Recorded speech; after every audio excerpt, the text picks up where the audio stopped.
નમસ્કાર વિદ્યાર્થી મિત્રો, આજે આપણે ગુજરાતી વિષયના લેખનમાં અનુલેખન કે સુલેખન એ પ્રકારના લેખનનો અભ્યાસ કરીશું. તમે આ વિડીયો જોવાની સાથે સાથે આપણી સ્કૂલના નિયમ મુજબ એની નોંધ તમારી નોટબુકમાં પણ કરશો. સૌપ્રથમ આપણે જાણીશું કે અનુલેખન એટલે શું. અનુલેખન એટલે જે આપેલું છે એને જોઈને એનું અનુકરણ કરવાનું, એ જોઈને જ લખવાનું, એ અનુલેખન. અને સુલેખન એટલે પણ એ જ વસ્તુ છે, પરંતુ જે આપણે સુંદર અક્ષરે લખાણ કરીએ એને સુલેખન કહે છે. એનો એક ઉદાહરણ આપણને પાઠ્યપુસ્તકમાં આપેલ છે અને એને જોઈને જ મેં મારી નોટબુકમાં લખેલ છે. તો તમે પણ તેવી રીતે તમારી નોટબુકમાં લખશો. તમે આ ફકરામાં જોઈ શકો છો કે સૌપ્રથમ એમાં ઉપર લખેલું છે કે નીચેનો ફકરો તમારી નોટબુકમાં સુંદર અક્ષરે લખો.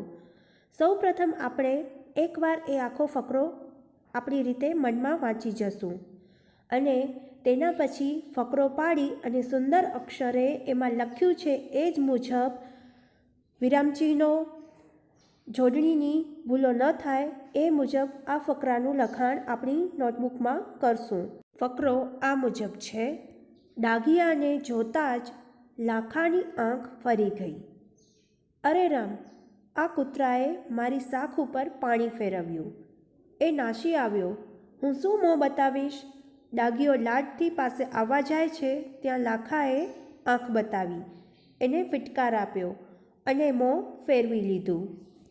આ ફકરાનું અનુલેખન કે સુલેખન આપણે આપણી નોટબુકમાં આ રીતે કરશું. સૌ પ્રથમ ફકરો પાડીશું, એના પછી આપણા જે પ્રમાણે અક્ષરો હોય એ મુજબ, પરંતુ લીટીને ઉપર અડીને જોડણીની ભૂલો ન થાય એ રીતે આપણે લખશું, જે આ મુજબ લખી શકાય. આ લખેલા ફકરામાં તમે જોઈ શકો છો કે સૌ પ્રથમ આપણે ફકરો પાડ્યો છે.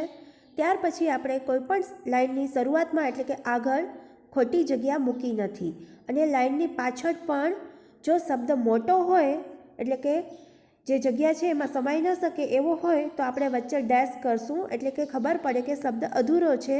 અથવા તો નાનો શબ્દ હોય ને આવે નહીં એવો શબ્દ હશે તો જ થોડીક જ જગ્યા બચતી હશે તો એ મૂકી અને એના પછીની લાઇનમાં લખશું.